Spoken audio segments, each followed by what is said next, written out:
Okay, here we go. This is the moment you have all been waiting for. I will now explain the similarities and differences between the PDAer and the psychopath. First of all, I forgot to mention in my previous videos on the comparison between PDA and cluster B personality disorders that comorbidity, that is to say, the co-occurrence of PDA and cluster B personality disorders, can occur. They aren't necessarily mutually exclusive. Secondly, I want to make something perfectly clear / get something that is too important not to mention out of the way.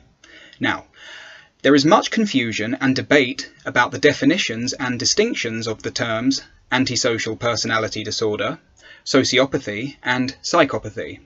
Those of you who have carried out cursory research into the topic may have come across many different interpretations, such as sociopathy being a colloquial term or synonym for the more formal antisocial personality disorder, as it appears in the DSM-5 as a cluster B personality disorder, and therefore both terms, sociopathy and antisocial personality disorder, or ASPD, can be used interchangeably.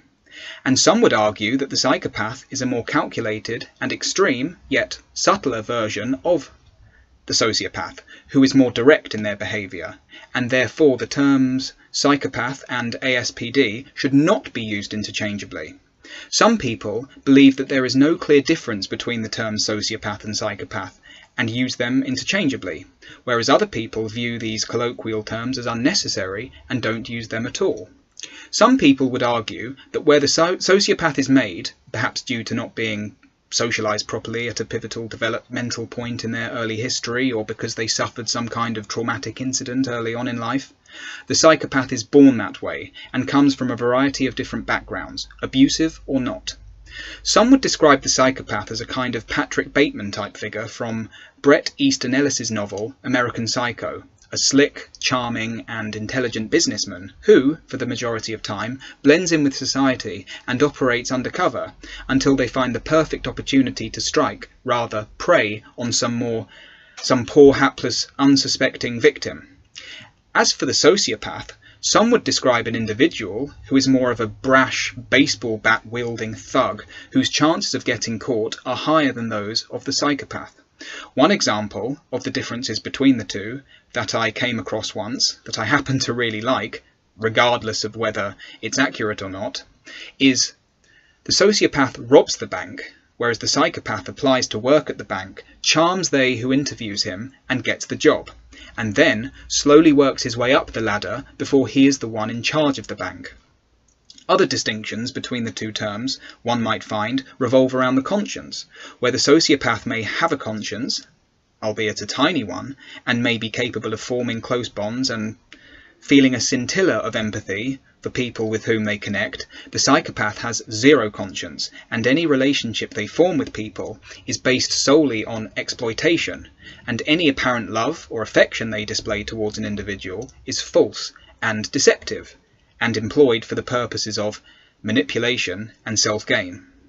Regardless of my own views on the pseudo-definitions of these terms, I have decided to stick with psychopathy for now, namely the form that is described by Canadian psychologist Robert D. Hare in his famous psychopathy checklist, of which the 20 traits I will read out for you in just a moment.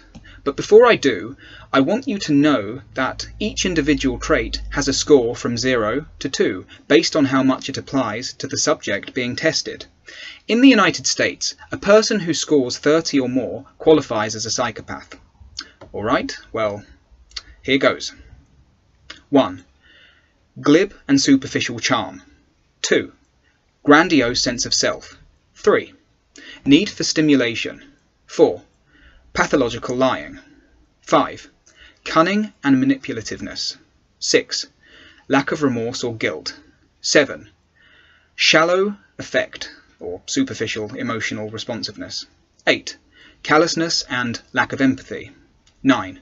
Parasitic lifestyle. 10. Poor behavioural controls. 11. Sexual promiscuity. 12. Early behaviour problems. 13. Lack of realistic long-term goals. 14. Impulsivity. 15. irresponsibility. 16. Failure to accept responsibility for own actions. 17. Many short-term marital relationships. 18. Juvenile delinquency. 19. Revocation of conditional release. And 20. Criminal versatility. Now, it is important to bear in mind that this test is designed for adults, whereas most of PDA literature is about children. This may complicate things a bit. So, it is my personal view that PDA, despite being a behaviour profile on the autism spectrum, has more in common with psychopathy than with any other condition. But, worry not, I coined the phrase cuddly psychopath for good reason. The PDAer, unlike the psychopath, is fully capable of truly loving and caring for people. Where the psychopath possesses cognitive empathy, the ability to spot, understand and manipulate the emotions of others, they are entirely devoid of emotional empathy, the ability to feel and share the emotions of others. The PDAer has both cognitive and emotional empathy, but, as I've discussed previously, when the PDAer feels that their sense of freedom is under threat, or gone, their emotional empathy will temporarily dissipate, leaving the cognitive empathy to kick into overdrive. The PDAer will, at this point, appear more psychopathic as they proceed to destroy the source from which the threat to their freedom has emerged. Once a sense of control has been successfully obtained, the emotional empathy will return and render the PDAer utterly overcome with regret and remorse for their actions, and sympathy, if it is a loved one that they have just annihilated in some way. Unlike the psychopath, who doesn't give a damn about whom they hurt. An important thing to take note here is that psychopaths show little to no sign of anxiety, unlike PDAers who display a lot of anxiety much of the time. The PDAers' high anxiety levels render them more susceptible to triggers and panic attacks, whereas the psychopath is more likely to keep their cool in situations most would find distressing and carry out their attacks in a more strategic and calculated way. The PDAer may taunt and even bully, but this would likely be due to limited or impaired social understanding, boundary blindness, and simply letting their silly impulses get the better of them. They don't really want to hurt the people they love, but they may end up doing so accidentally with a poorly judged and poorly timed inappropriate joke or practical joke. The psychopath, on the other hand, in no uncertain terms, intends to harm people and possesses no conscience that might hold them back from doing so. Does the PDAer have a conscience? Yes, they do. The PDAer has a high and unwavering sense of moral justice, though sometimes this can of course become eclipsed by triggers which might then manifest as the PDAer imposing their moral code on others, whilst maintaining that the same need not apply to them. This could be due to environmental levelling though, which I have explained on my channel many times before. The psychopath has no regard for human welfare and views people merely as objects or opportunities for exploitation, and because of which one cannot see any evidence of a moral code within the psychopath. So, where the psychopath has low emotional responses, the PDAer is the complete opposite. Both the psychopath and the PDAer are good at social mimicking and will take on various roles which are adapted for various different people and environments, and both can be extremely charming and charismatic, naturally, and when they wish to exploit. Where the psychopath leads a parasitic lifestyle, it is hard to say the same for PDA adults who have not been heavily researched. One thing that is for certain, however, is that many of the mothers of PDA children often become victims of what I call maternal enslavement. The PDA child needs to feel in control, but at the same time realises that their mother is their primary caregiver and is thus responsible for their safety and well-being. The PDA child very begrudgingly gives their mother a modicum of control. But this of course leads to problems, however necessary this is for survival. The PDA child often places a high level of demands on their parents and will punish them if, for whatever reason, their impossibly high standards are not met.